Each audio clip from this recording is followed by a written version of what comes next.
And so we're joined today by Anya Sizer, who is from Fertility Network UK, and she is she supports people affected by fertility issues, and also provides sort of advocacy work as well, just for the patient, just for people who are affected by those issues, to raise their concerns more widely and make sure that there's an audience for them. And she's going to be talking to us today about answering your questions, and also talking about fertility issues and the practical aspects of steps to take for people who are affected by them. And Anya has sort of personal experience of infertility, and also has been working in the field for sort of 10 years or more supporting people affected, so she can speak from her sort of personal and professional experience. And so I'll sort of hand over to Anya briefly. Do you want to introduce yourself as well and say a bit more about the organisation and your work? Yeah, absolutely. It's really lovely to be here, so thank you so much for having me. I've worked within the sector for about 13 years, and I am very lucky to work for an organisation called Fertility Network UK. I'm the regional organiser in London, but as a charity we are national, and we support people at all stages of trying for a family. So that's right from finding out there is a problem and initial diagnoses, right through to going through treatment, or looking at adoption, deciding to move on to other areas, maybe like surrogacy, and then right at the end of treatment, people who have decided that actually carrying on with treatment, but also looking at things like adoption or surrogacy isn't for them. So what they are choosing as the better of the options is to live without children. So we have an umbrella organisation called More to Life, and they support people going through life without children. So we help people to navigate those initial steps and work out how to live the best life they possibly can, networking with other people. So we really cover the spectrum of experience with infertility and trying for a family. And we're here to support you in any way that's needed. So we run support groups, which are online now, so nice and accessible. We run webinars and sessions. We have loads of updated information online, things like fact sheets and information for you to find out loads of different information about the fertility scene. We're very closely connected with other organisations such as the HFEA, Human Fertilisation Embryology Authority, and all the different organisations that work within the sector. I think we're seen in a way as the hub because we are the patient voice. So our role is very much to listen and support patients, and then to take that work out into wider society and trying to explain and campaign for real parity of access and equality of access for fertility treatments, and to get the patient voice amplified within the media, so that people don't have this abstract idea of what infertility is like, but actually really can understand the reality of going through fertility struggles. So the reality is that it's 1 in 6 couples, and that's not including any single women or same-sex couples. It's 1 in 6 couples will face infertility at some point in their life. So it's a very common issue, very misunderstood, and as a charity we're really keen to campaign and support and just be there in whatever way is needed. Great, thank you.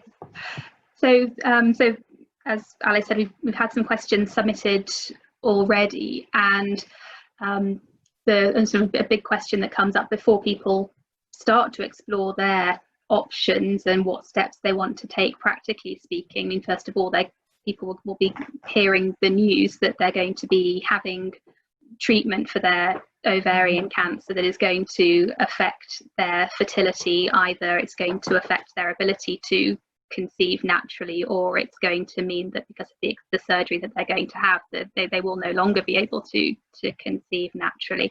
And so perhaps we could start by looking at that emotional side of things, and how perhaps to people navigate that first of all, even before they're able to perhaps move on to looking at treatment options or investigations. Yeah, absolutely. I mean, I think for anyone finding out that there's a fertility issue, I think there is a grieving process. And we always, as a charity, we talk about it as a grieving process. We talk about it very similar to the experience of a bereavement. There's a loss of a reality from what you were experiencing and what you were expecting within your life, to the reality of actually, I'm going to be someone that needs to have treatment. And the nearest equivalent and a very similar experience is a bereavement. So all the different stages that people talk about when they're facing a bereavement, of the shock, the anger, the denial, the bargaining, you know, the different stages, and then finally that sort of coming to terms, acceptance in some ways. I think is very similar to going through infertility. Generally, when people are given that diagnosis, there is that absolute state of shock that this can't be happening to me, this got to be happening to someone else. And then slowly getting more information, finding out the path ahead, and just starting to put one foot in front of the other. Now, you add to that someone also having a diagnosis of infertility off the back of a cancer diagnosis. And I do think you have just such a difficult thing to experience and to navigate. And as we were talking just before we started, this isn't something I've experienced. I've been through infertility and have been through IVF, but it wasn't cancer based. And I think to have the two going side by side adds so many different layers and complexities. So if that is you today, if that is something you're facing, really, really be just so kind on yourself. Lower the expectations of what you ought to be able to deal with. Lower your own self sort of, I should be doing better. All of that kind of stuff, you've just got to let that go and just give yourself that breathing space to grieve and to come to terms as much as you're able with the diagnosis. So it's a process, it's definitely a process. And I think if you can see it within that context of a bereavement cycle, I think it can be really helpful. Yes, and we've also mentioned, and we had a question in specifically about the isolation that people will often experience, and how to navigate that around relationships, specifically in maybe sort of seeing people's social media posts about pregnancies or children, or babies, and also just sort of social situations, whether they're invited to baby showers or children's parties, or whether they're not invited along to them, and are you able to offer any sort of perspective on that in terms of how people can navigate those kinds of situations? Yeah, I think it's often one of the hardest parts of the whole experience is, firstly, the realization that the path you thought you were walking on actually has been not just disrupted, but totally changed, totally transformed. So you've got that own journey, your own sort of loss and bereavement, but actually the other thing that's going on at the same time is the social isolation, and that feeling that life is just continuing for everyone but you. And that's something as a charity we support and we help with all the time, because it's such a common experience. People really, really do struggle with, as you mentioned, being sat at an office desk and finding yet another email come through with a pregnancy announcement, or someone coming in with a scan picture, or something that just can totally derail you, going and meeting family and friends and someone announcing a pregnancy. These are the kind of things that can absolutely floor you, not just in the moment, but for days to come. So the social isolation, the social stigma, and the fact that people often do withdraw is a really, really tough one. It's really hard. And I think one of the ways to deal with it, again, is just realizing that that's a very common experience. It's okay to feel not okay. It's okay to be hurting because your friend is pregnant, at the same time as being happy that your friend is pregnant. But it's okay for you to feel sad about that. So I would say that it starts with that. It starts with, again, lowering your expectations of what you ought to be able to deal with. And then it's about finding the people that do get it and surrounding yourself with them. There will always be people within your group that just will not comprehend, will not understand going through infertility. But there will be people, and perhaps surprising people, that will really get it and will be an ally in such a strong way that you never could have imagined. So that's one of the reasons that we find online and face-to-face, when they finally happen, support groups such a huge part of the journey, because you walk into this room or you go into a virtual room and actually you're not alone. You're suddenly surrounded by people that you don't have to explain why a scan picture hurts. You don't have to explain why you don't want to go to that baby shower. They just get it, and that look of realization is absolutely priceless. So I would say definitely lower your expectations, be kind to yourself, and then surround yourself with people that do understand and do get it. And then in terms of navigating and coming up with strategies of how you deal with those kind of things, I'd say really think through, are there situations, are there times that you can avoid? So for example, I always say to people, you don't have to go to baby showers. If you're going through this experience and you're really struggling, you don't have to go to baby showers. You go if you want to, and if it's going to be a positive thing for you, but don't put yourself in scenarios that you know will be really difficult. But there will be also scenarios that you can't control, the unexpected announcement, or a work colleague suddenly talking about their friend being pregnant, whatever that is. And for that time, I think it's really useful to have a coping strategy up your sleeve as well, so that when those moments of being really caught off guard happen, you have a go-to.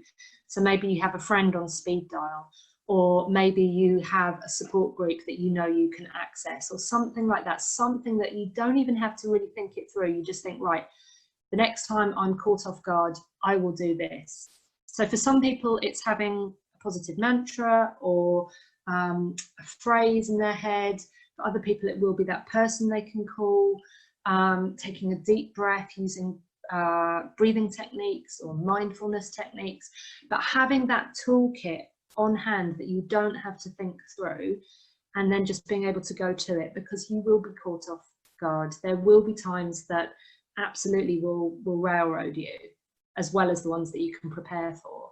And it's so important that you lower your expectations for yourself and just treat yourself with absolute kindness and dignity.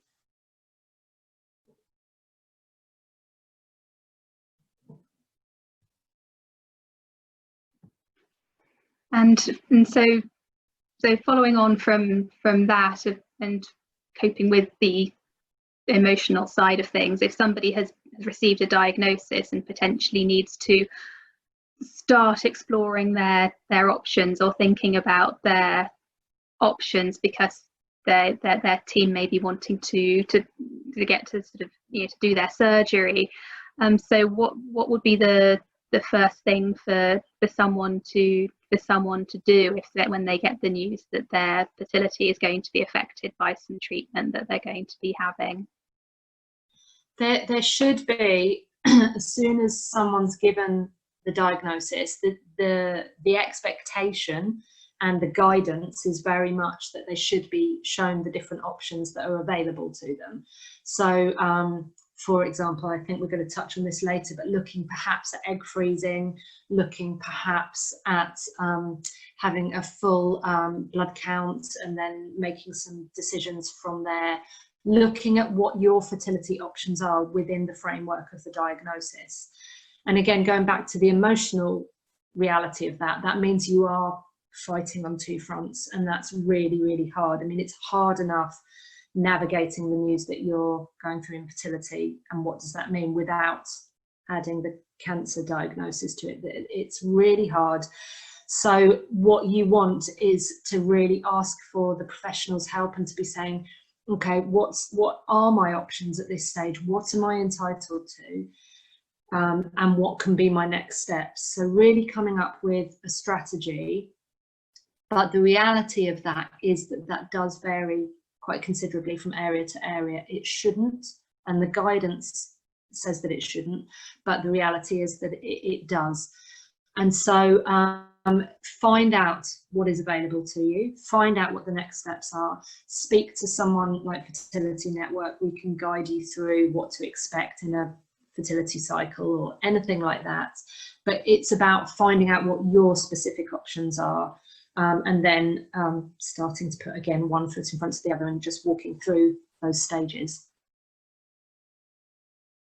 Okay. Yeah, absolutely. And as we were saying before we started, those options are going to depend on what surgery somebody is having. For many people, they will be having a total hysterectomy and having their ovaries removed, whereas other people may be having one or both ovaries removed, and that's going to have a big impact on their possible choices. But could you perhaps outline what those options might be depending on what type of surgery people are having and what sorts of things they might be thinking about?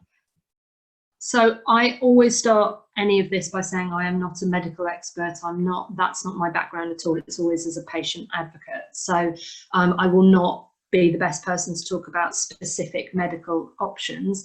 But what I do know is that you should be dependent on what the surgery is, what the needs are, what's going to happen to you next stage with the cancer treatment, should then give you your options going forward for any fertility treatment, any diagnosis. And I know one of the quite common ones, if it is available, will be egg freezing. And that's something that has become much more of an option, much more of a, hopefully, in terms of that pathway that people are on. If that is an accessible option, that's become a much easier route forward in some ways now. Egg freezing as a technology has come along such a long way, even over the last 10 years. The success rates, although they're small at the moment, they're small because not that many people have been through egg freezing and subsequent IVF cycles. But in terms of the quality of eggs that they're managing to retrieve, and in terms of the egg freezing process and the thawing process, we have every reason to feel hopeful about that. 10 years ago, when you were freezing eggs, it was a very, very different scenario. We now have a technology called vitrification, which is a very quick freezing of eggs. And actually, we find a very high success rate with people going through egg freezing in terms of the egg quality remaining the same. So I would ask what the options are if that is available to you. Obviously, things like hormone readings, blood count readings. Quite a useful one to find out is what we call an AMH test, an anti-Müllerian hormone, which should give an indicator in terms of ovarian reserve at that stage, obviously pre any treatment. So that things like a blood test, internal scan, if appropriate, to the overall diagnosis. These kind of things are really helpful, but it will be about your specific scenario. And I think the only thing I would say is you may have to be slightly pushy, because some places are much better than others at knowing how best to help and facilitate that, and other places aren't as good at offering the range of fertility treatment that they should be. So it may be that you have to, again, once you've got the diagnosis, once you know what next steps could be, do your research and turn up to those meetings with professionals quite fully armed, knowing what your rights are and what your options could be. Do you have any specific suggestions as to ways that people can advocate for themselves if they are finding that that for whatever reason that the health professionals aren't perhaps focusing on the fertility side of things as much, or they don't feel that they're getting the support that they would like? Is there anything that you can say about, you know, how best to, you know, to raise these kinds of issues and pursue them? So I'd say contact us, we can help and support. Find out what the NICE guidance is. The guidance is there, the National Institute for Clinical Excellence is there to show what best practice should look like. So the NICE guidance for IVF, for example, says that all who are eligible should be able to access 3 full cycles of IVF, no matter where they live within the UK. That should be what they are accessing. We know in reality that isn't always the case, but we have had patients who've used the NICE guidance, who've possibly ended up lobbying their MPs, and that's again something that we can help with, and speaking to CCGs about what they should be entitled to.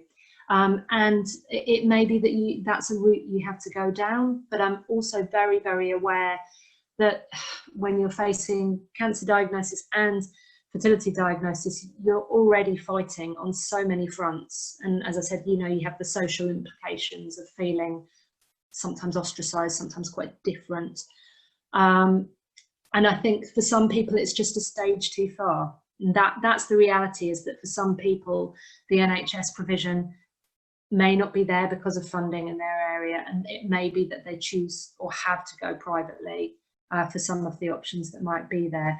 So what I would say is, again, find out what you're entitled to, but do feel that, you know, if you've got it in you to challenge that and to say, this is the NICE guidance, and I'd like to speak to someone from a CCG, I'd like to speak to an MP, and I'd like to put forward my case. Yeah, okay, thank you. And so that's the IVF and the egg freezing side of things. For people who are having a hysterectomy and so won't be able to become pregnant themselves, what sort of options can they perhaps be thinking about? What sorts of thought processes might they be going through? Well, again, we're talking massively about a time of loss. We're talking about having to really come to terms with quite massive issues and having to do it fairly quickly because of treatment needs. So it is huge, but I mean, if the scenario is that the womb is being removed, there is options around surrogacy for some people, not for everyone, but there are some fantastic surrogacy organisations within the UK. And then there's looking at other options such as adoption. And then, as I mentioned earlier, looking at what life without children would be. So there are different options. And what I'd always say to people is, this isn't about finding perfect anymore. The minute you receive a diagnosis such as cancer or infertility, something that's really huge like that, there is no perfect anymore. You know, you've already had to let go of a dream and what you hoped would happen.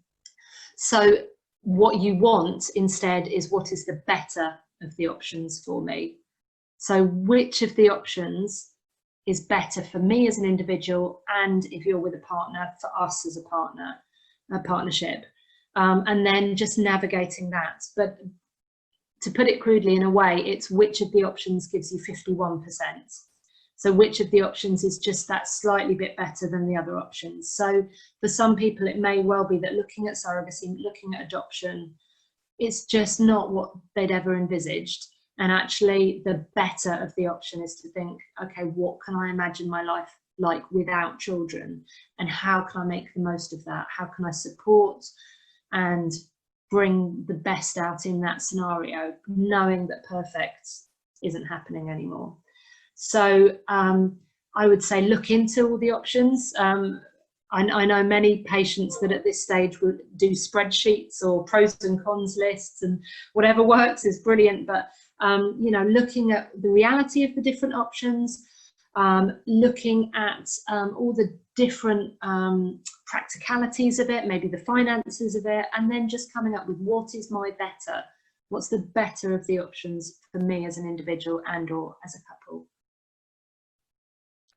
Yeah, so following on from that, you mentioned spreadsheets and pros and cons lists and everything, and of course it's going to of course it's a very personal decision. It's for what's, you know, for each individual to, you know, to decide. But what kinds of factors might be going on to the spreadsheet that people might want to think about? I mean, I know you touched on the financial and the practical, but what sorts of things might people be sort of weighing up when they're making this kind of decision?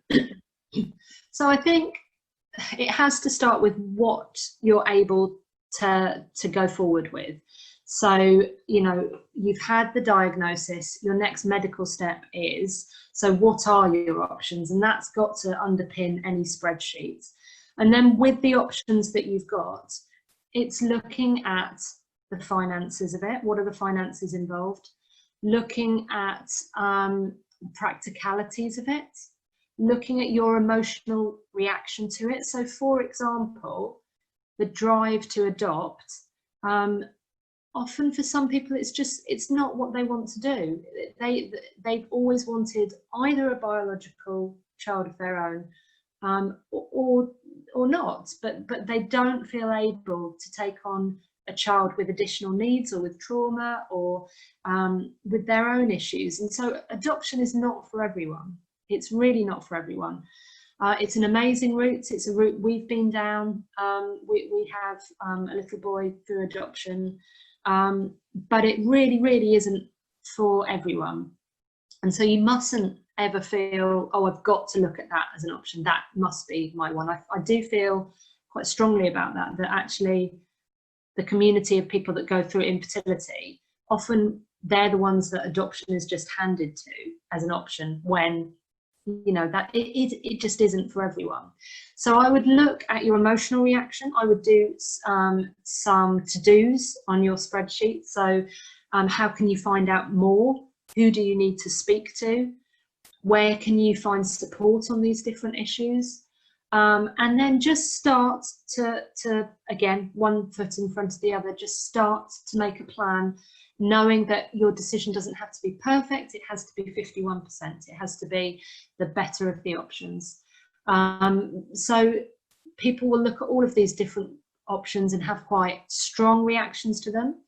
And again, one of the things that I'd say is often what we find in a couple, that one person will be at a different place to another with the options. And again, that's totally normal. This is often, what I have found quite a bit, is often the women tend to do the spreadsheets, tend to do the big thinking, tend to do the, okay, there's this, there's that, there's surrogacy, there's adoption. And actually a lot of the time it takes the guys one step at a time to come through it. That's huge generalization, and it's not always like that. And within a partnership, it may be totally the other way around. But what you do find most of the time is that you're just at very different places with things. It's very rare for a couple to be totally on the same page all the time about this. So if you are in a couple and you are looking at the different options and one of you is very drawn to adoption and the other is very drawn to surrogacy, that's totally normal. What you'll need to do is start to do the investigating together, start to explore the options, the reality, and then come to your consensus together. But don't be scared by being on a different page, because it's very common experience. So it's researching, it's looking at the reality, it's looking at money, it's looking at looking 5 years ahead. You know, what does family mean to you? So one of the things that for our personal journey was really key right from the start was that actually biology wasn't the be all and end all for us. And I think this partly came out of us very early on having to look at egg and sperm donation. And so the concept of biology in terms of family building for us, we hold quite lightly. Now that's not the same for everyone, and it doesn't have to be the same for everyone, but that was a consensus we reached. And I think that meant that when we did come to it, adoption was an easier route to go down, because actually it was it was a positive, because biology and someone looking like me wasn't the be all and end all. It was a bigger picture of family. So yeah, it took time. It took many nights of arguments, and I think that's the, you know, struggles and researching and being on different pages, but we navigated our way through it. Thank you, Anya. We just had a couple of questions through the chat in response to what you were saying about adoption. Someone's asked, can you adopt if you have cancer?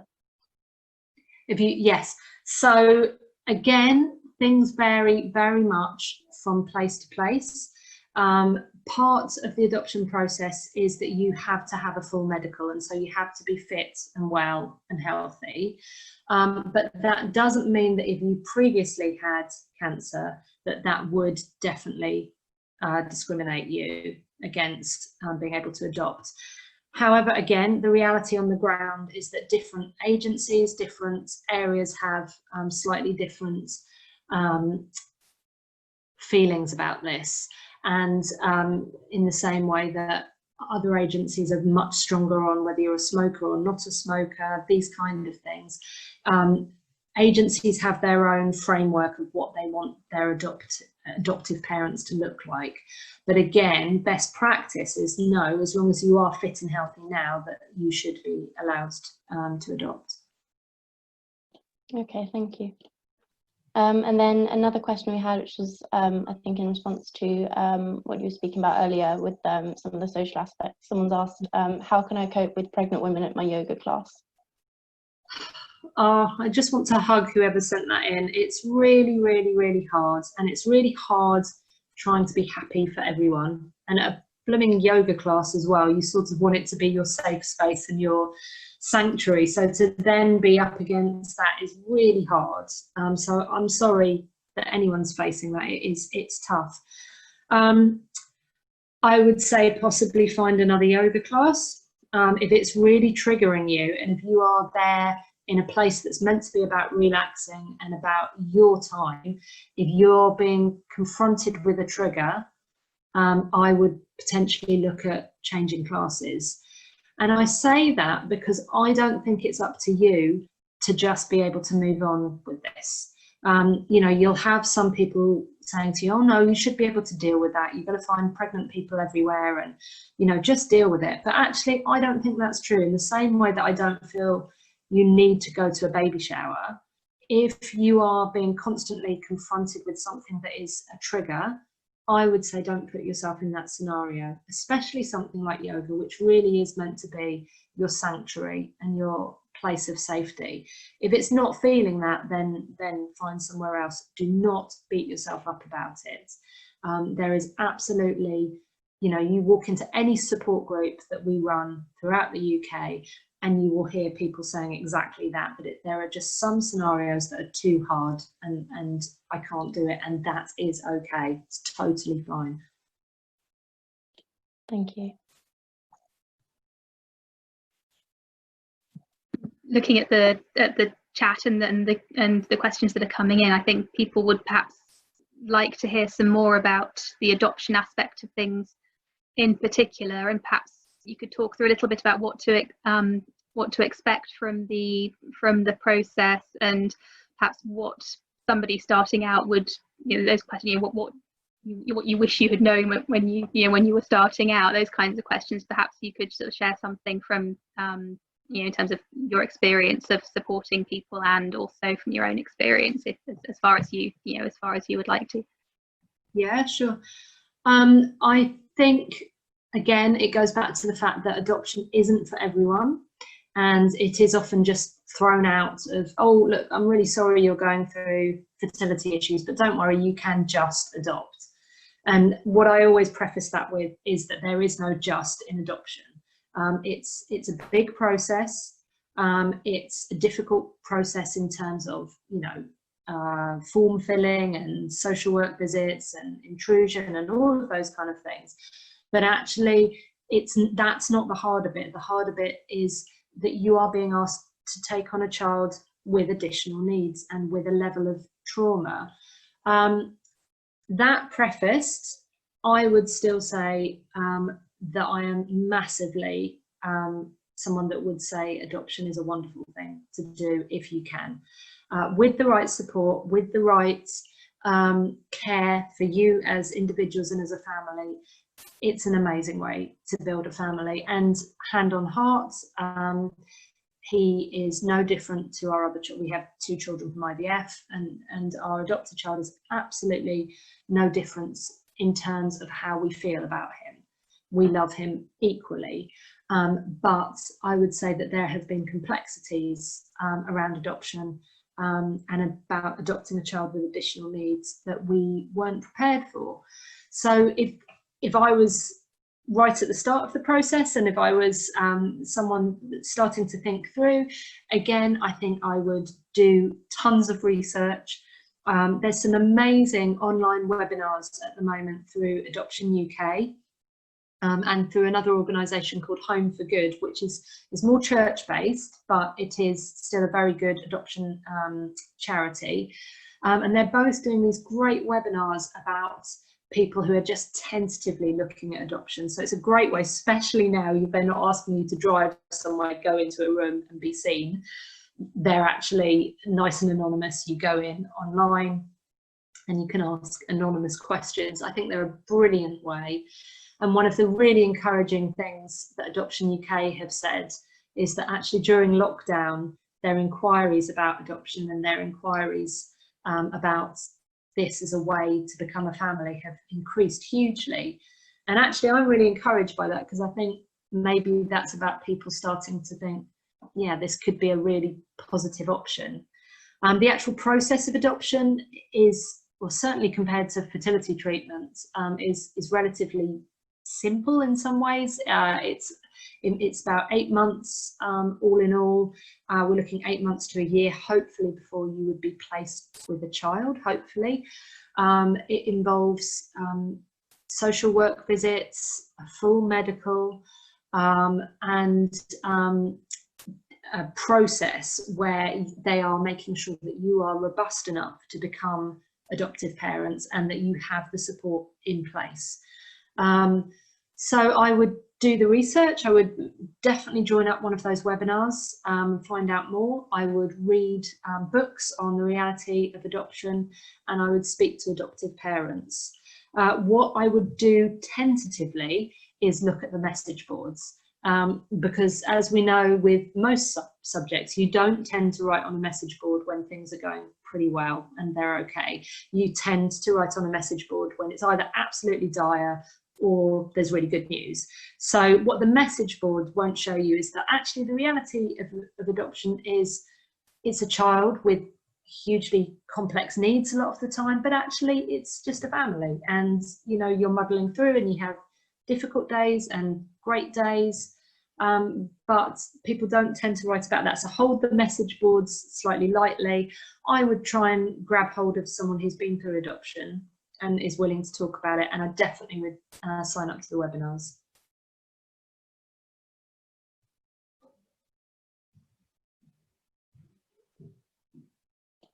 Julia, you're on mute. Sorry. Oh, excuse me. I was about to say, so thank you very much for all of that information about adoption. Would you like to go a little bit more into, I mean, we had a couple of questions coming in around that, about the sort of financial aspects of adoption and also adoption overseas of children from other countries? Yeah, so adoption overseas does still happen. Now, I don't work for Adoption UK or anything, but my understanding of it is that it is happening slightly less. I know that a lot of social workers would really be encouraging you to look within the UK, basically because there's enough children. We have enough children that are desperately in need of a family. So there will be a steering almost certainly to keep within the UK. That said, I do know people that have adopted overseas and successfully, and it's been very positive.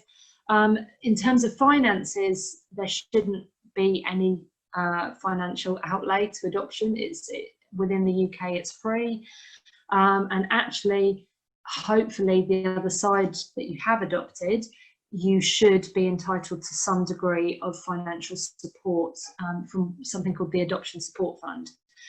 It's not huge amounts at all, but what it does is it provides some of the therapeutic intervention, some of the maybe physical intervention that's needed, and some of the care that might be needed. It's not enough, it's not what I would want for adopted families, but it's a start at least. So in terms of finances, adoption should be free. Okay, thank you very much. So from the point of view of other fertility treatments, say IVF, could you speak a little bit about what people can expect going into that process, and anything that would be helpful for someone to know at the outset before they start? Yeah, definitely.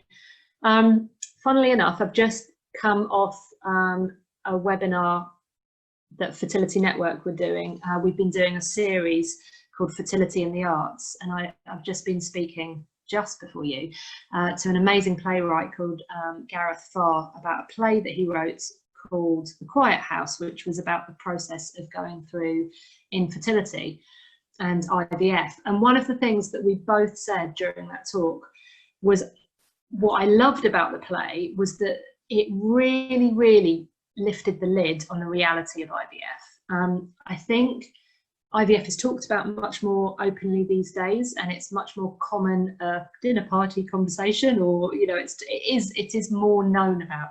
But I still think there's a misconception of what it actually means to go through a cycle. So a cycle of IVF can be really quite a long, drawn out process. It can be anywhere between about 3 weeks to about 8 weeks. And it's a series of stages, it's a series of procedures. So I always say to people right at the start, it's not a you go in to do IVF, it's really quite complicated a lot of the time. There's many different ways of doing IVF, there's many different protocols, but normally what you're looking at is a woman stimulating her eggs by injections normally, in order to produce a good amount of eggs, which are then removed through heavy sedation, placed in a petri dish, and either through the husband's sperm or donor sperm, embryos are made and then placed back in the woman. And even saying it like sounds quite simplistic, but actually there's so many variables within that. So the injection stage can go on for quite some time. Some people have reactions to the medication.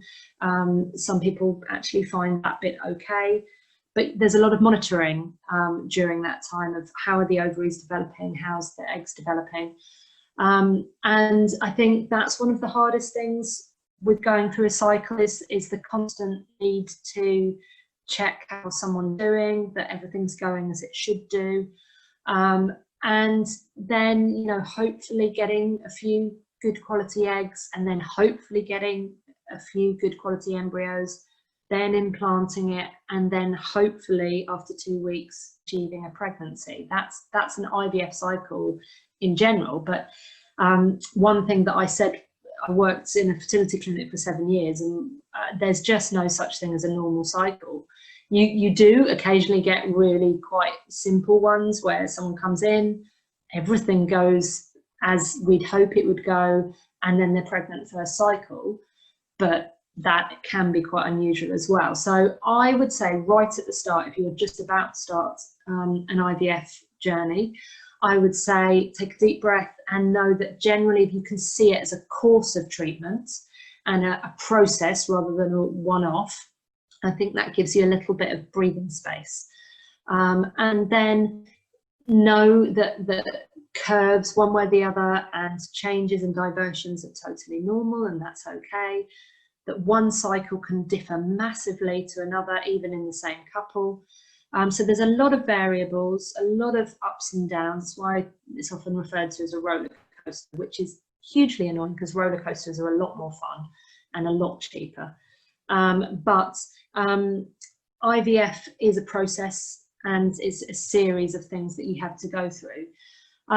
We've just had some stats out from the HFEA the last few days, and actually the great news is that IVF as a science is becoming more successful. More people are having babies through it, more people are conceiving through it. As a science, it is getting better.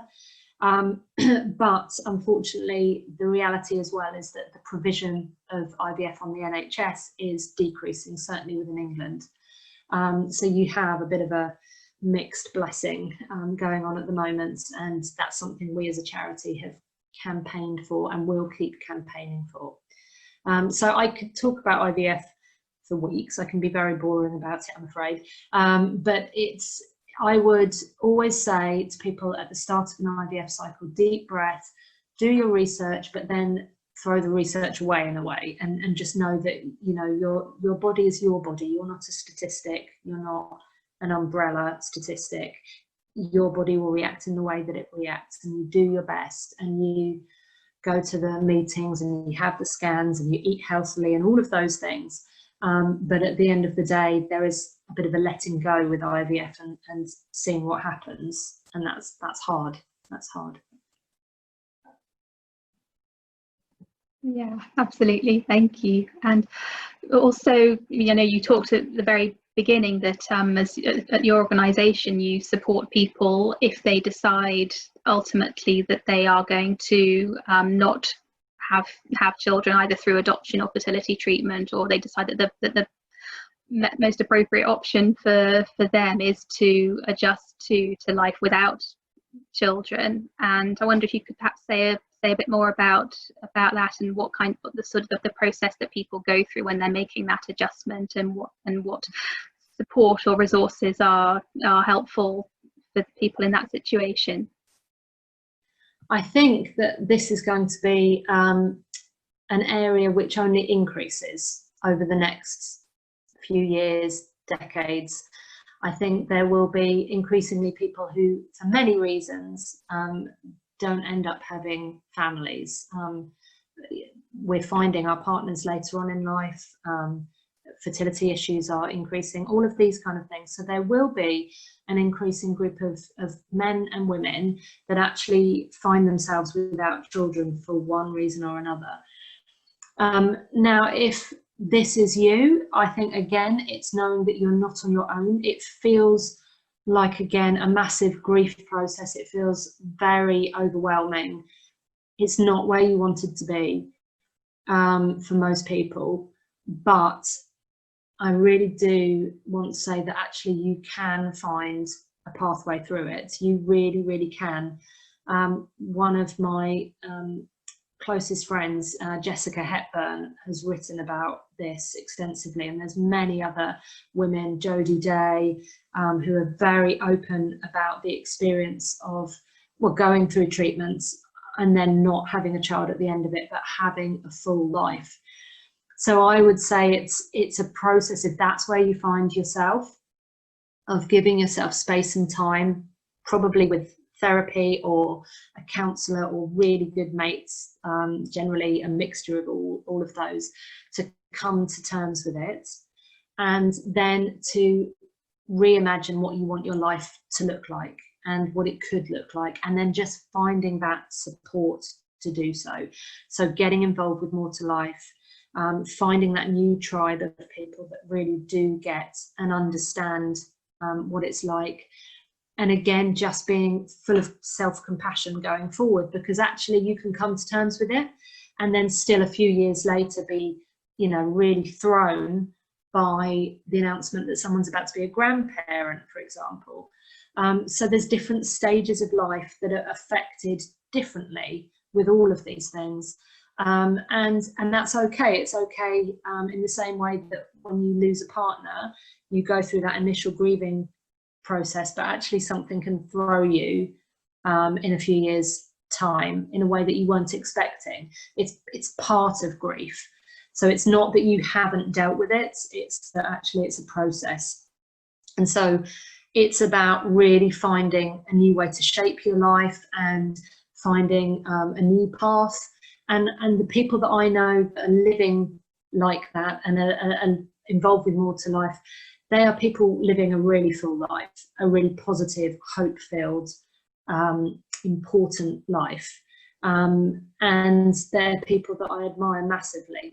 They've come to terms with it. They are coming to terms with it. They've got support, and then they are reshaping their life to make it the best that they possibly can do. Yeah, absolutely. And I think that the more to life that you mentioned, that's that part of Fertility Network UK is something that you, yes, yeah. So there's information about that, I think, on your website. Yeah, absolutely. Yes. And get involved. Lovely group of people. But there are other organisations as well.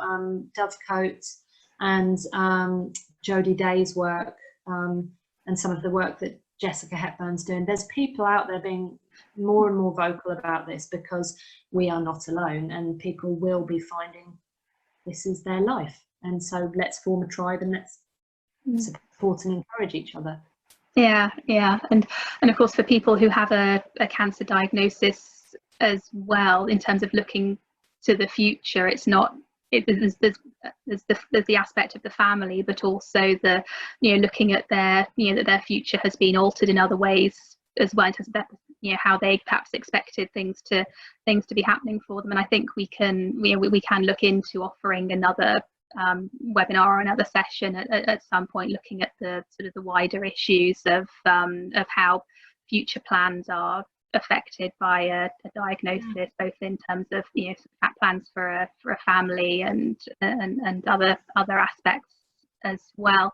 And going back to, I know you've talked about going through it and perhaps being as a couple, perhaps finding that the partners are on different pages at different stages in the process. And we've had one of the questions that's come in is to do with navigating these kinds of processes, and I think more specifically the deciding to live without children as a single person.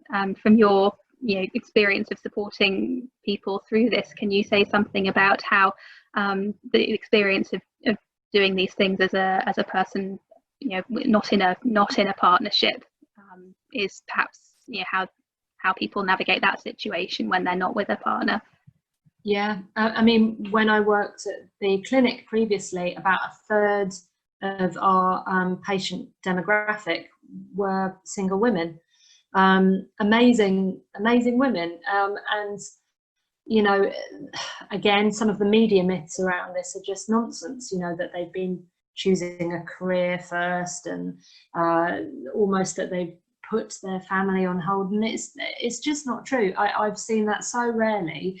Generally, what I've seen is a relationship breakdown, late 30s, or finding someone later on in life, but someone finding that they are single and therefore having to navigate through fertility treatment. So I would again just say it's about self-compassion. It's about finding groups of people that will support you through that. And there's some amazing work. Organisations like the Donor Conception Network do fantastic things and support for single women going through treatments. So I definitely would get in touch with them. And it's about, again, reframing what you thought life was going to look like and what it is now. The single women that I knew going through treatments, this wasn't their plan A, but this was the better of the options. So the better of the options was not to spend their life thinking, I wish I'd tried fertility treatment, I wonder if I could have been a parent. The better of the options was to try as a solo parent. And with all the complexities, all the difficulties, all the fantasticness, but to give it a go. So again, this is something that is becoming increasingly common, and our society will be shaped and changed over the next few years. I'm sure there'll be more and more single parents one way or the other. And it's just something we're going to have to, we need to sort of as a nation let go of 2.2 kids in a Labrador. It's not there. It's just not there. And the quicker we can do that, the better for a lot of people, I think. Yeah, absolutely. So we've got a few minutes left. Are there any more questions from anybody who's watching?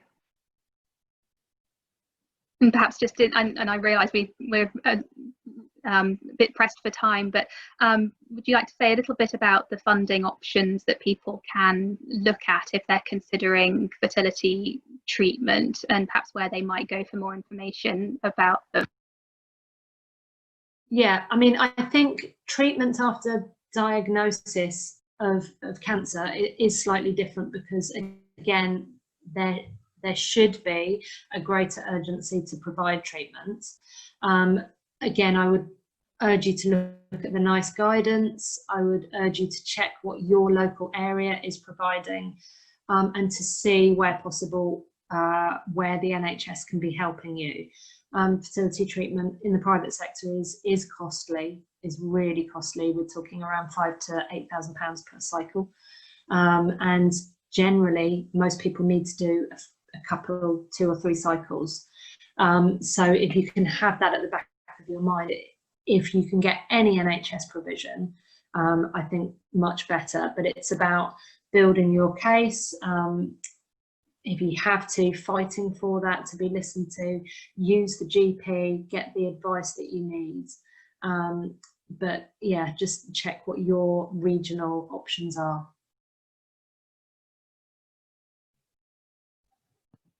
Okay, thank you. We're just coming up to time, so if there aren't any further questions from the people watching, then is there anything that, Anya, that you would like to have covered that we haven't talked about so far, or any further thoughts that have occurred to you while we've been speaking that you'd like to just finish on?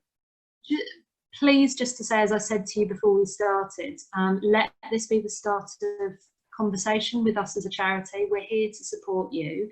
If there are things that we could be doing better, let us know. Email me. I'm sure you can pass on my email details. Let us know. It'd be really, really helpful to know how best to support you. We've welcomed and embraced the wonderful world of Zoom as a charity, and so we're really up to speed with doing webinars on many different things. So if there are areas, for example, on re-envisaging life without children, then maybe that's an area we can help with. But please let us know how we can help. Make full use of our support groups. They are just brilliant, and actually a lot lighter than you might think. People's concept of a support group is really serious and awful, and actually they don't tend to be like that. They tend to be very positive.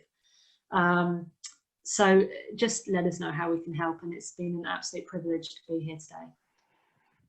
Thank you ever so much again for your time. We've had one last question come in asking about sort of intimacy and body image issues after infertility. Perhaps is that something that you could perhaps speak to?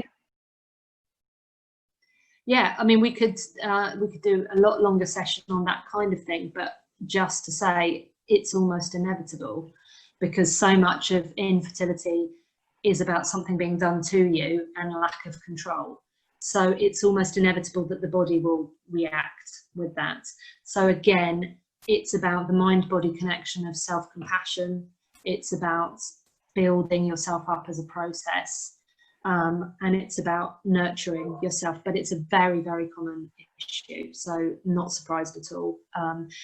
Seek help if needed, but don't be surprised by that. Are there any resources or sources of support that you can suggest to help with those kinds of?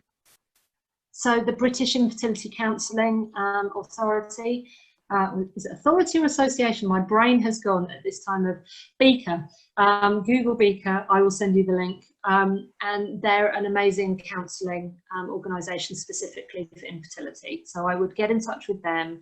But I would really, really look at this as a long-term project in terms of rebuilding yourself up. It's virtually every single person I know will have had this in some way or another. It's inevitable, but it's okay, it's understandable, and it's a process of learning to like your body again and to feel better in your own skin again. So yeah, it's a process. Thank you ever so much. I think we've managed to sort of cover quite a scope of issues in this session, and yeah, so perhaps if some of these things that we might want to cover in more depth on a on another session. But thank you once again ever so much for your time this afternoon. It's been really helpful. No problem at all. Absolute privilege, and thank you for having me.